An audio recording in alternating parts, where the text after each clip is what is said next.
आप देख रहे हैं भूतिया विला।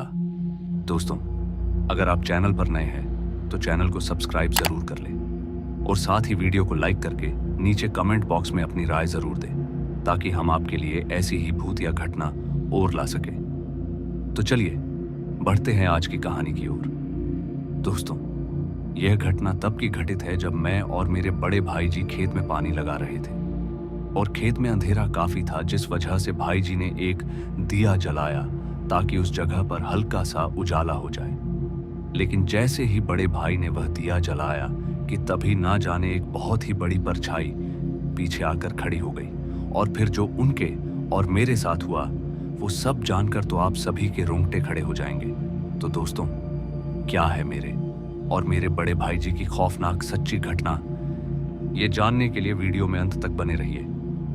तो चलिए जानते हैं यूपी के रहने वाले हमारे एक सब्सक्राइबर हजारी लाल जी की घटना, जो देर रात उनके साथ ही उन्हीं के खेत में घटी थी, उन्हीं के पॉइंट ऑफ व्यू से। नमस्कार दोस्तों, मेरा नाम हजारी लाल है और मैं यूपी का रहने वाला हूं, जहां रहकर मैं खेती बाड़ी का काम किया करता हूं। और यह बात है साल 2000 के आसपास। उस रोज धान की खेती का काम चल रहा था और लोग अपने अपने खेतों में काम पर लगे रहते थे, क्योंकि धान की खेती में पानी की ज्यादा जरूरत होती है। हर धान की खेती में जल्द से जल्द पानी लगाया जाता है, नहीं तो फसल सूख सकती है और बर्बाद हो सकती है। खैर, जिस रोज हम पानी लगा रहे थे वह रात के समय का पहर था और उस वक्त उजाले की रात खत्म हो चुकी थी और अंधेरा पहर शुरू हो गया था, जिस वजह से रात में गांव देहात जैसे इलाके में कुछ ज्यादा ही अंधेरा पसर जाता है। और उस दौर में तो घने जंगल भी हुआ करते थे, जिस वजह से रात पूरी तरह से काली हो जाती थी और गांव के लोग समय रहते ही अपनी खेती बाड़ी का काम निपटा लेते थे। लेकिन हमारी फूटी किस्मत को कुछ और ही मंजूर था, जिस वजह से हमें रात में ही पानी चलाना था।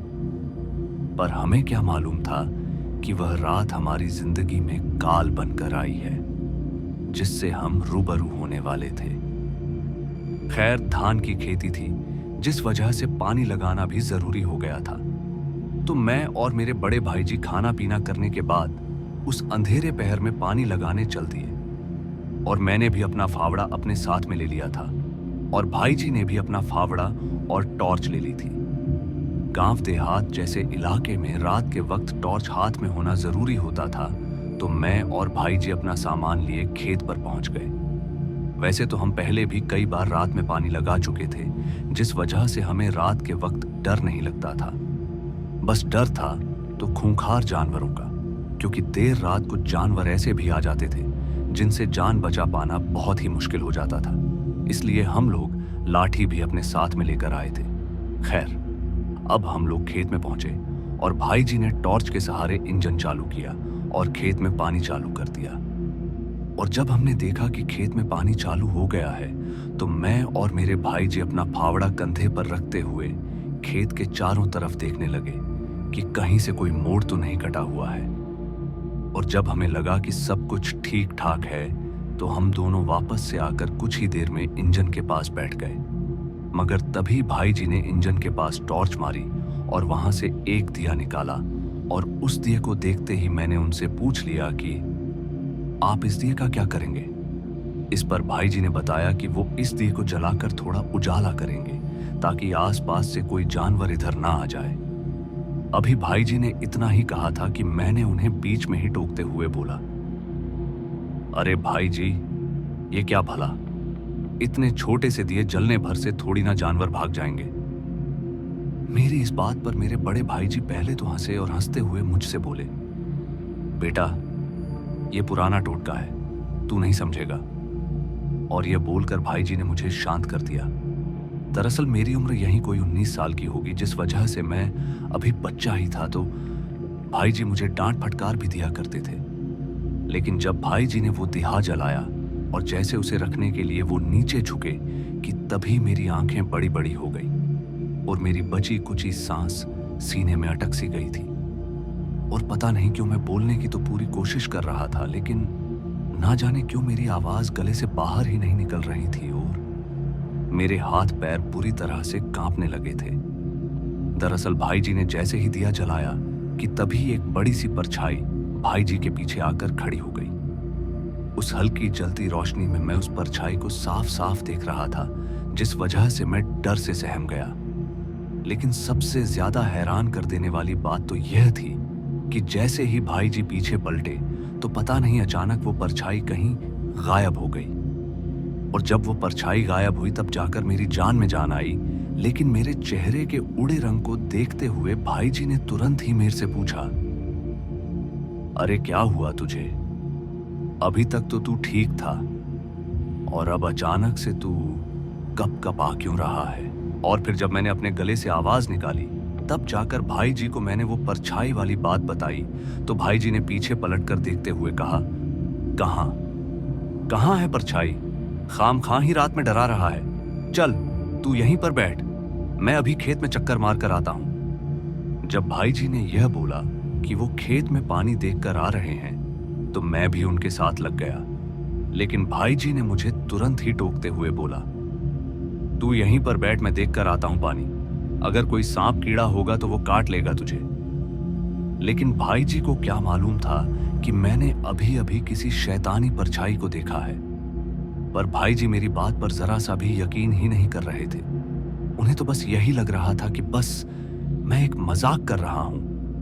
खैर मैं भाई जी के कहे अनुसार वहीं पर रुक गया और वो आगे की तरफ बढ़ने लगे।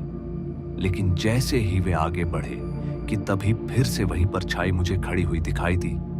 और जैसे ही मैंने उस परछाई को देखा कि मैं एक जोरदार चीख के साथ वहीं नीचे गिर पड़ा।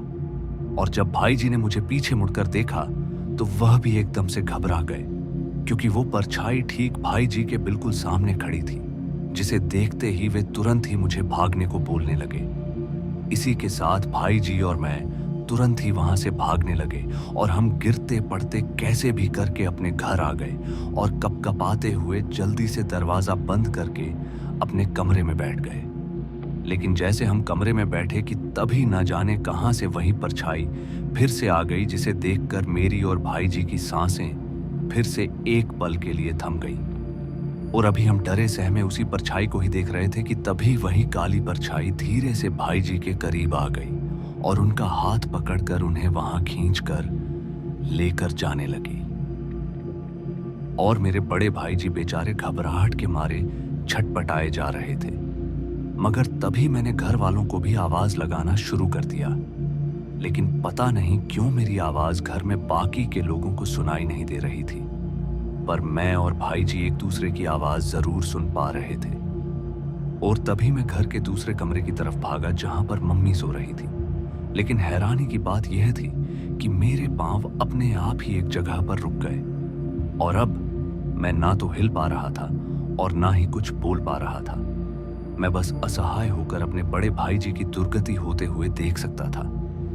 हालांकि मैंने कोशिश तो की, लेकिन मैं अपनी कोशिश में नाकाम रहा। और इससे पहले मैं कुछ कर पाता कि देखते ही देखते वो परछाई मेरे भाई जी को मेरे सामने ही घसीटते हुए वहां से घर के बाहर ले गई।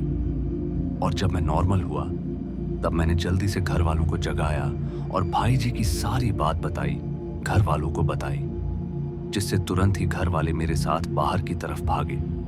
और जब हम उस अंधेरी रात में भाई जी के पास पहुंचे तो हम सभी के रोंगटे खड़े हो गए, क्योंकि भाई जी वहीं खेत के इंजन के पास पड़े हुए थे। और जब उन्हें हिला डुला कर देखा तो वह ना तो कोई जवाब दे रहे थे और ना ही सांस ले रहे थे। भाई जी को मरा देखकर घर वाले हताश हो गए और सभी में मातम छा गया। और फिर भाई जी का अंतिम संस्कार किया। लेकिन उसके बाद जब हम सब ने उस परछाई वाली बात को जानना चाहा तो हम सभी के हाथ कुछ भी नहीं लगा। पता नहीं वह क्या चीज थी जो भाई जी के पीछे पड़ गई थी और उनको अपनी जान से हाथ धोना पड़ा। लेकिन मुझे वह रात की घटना आज भी याद आती है, क्योंकि मेरे बड़े भाई जी मेरे बहुत ही करीबी थे और ज्यादातर समय मैं उन्हीं के साथ ही बिताया करता था। लेकिन उनके जाने के बाद मेरा अब जी नहीं लगता, क्योंकि एक वही थे जो मेरे साथ हर जगह पर घूमा फिरा करते थे। और उनकी याद में अब मैं काफी ज्यादा टूट चुका हूं। तो दोस्तों, आज की हमारी इस कहानी में बस इतना ही। और अगर आपके पास भी है अपनी डरावनी दास्तां तो प्लीज हमारे साथ जरूर शेयर करें। ताकि हम लोगों तक आपकी कहानी पहुंचा सके, जिसे सुनकर वो भी सतर्क और सावधान रहे। धन्यवाद।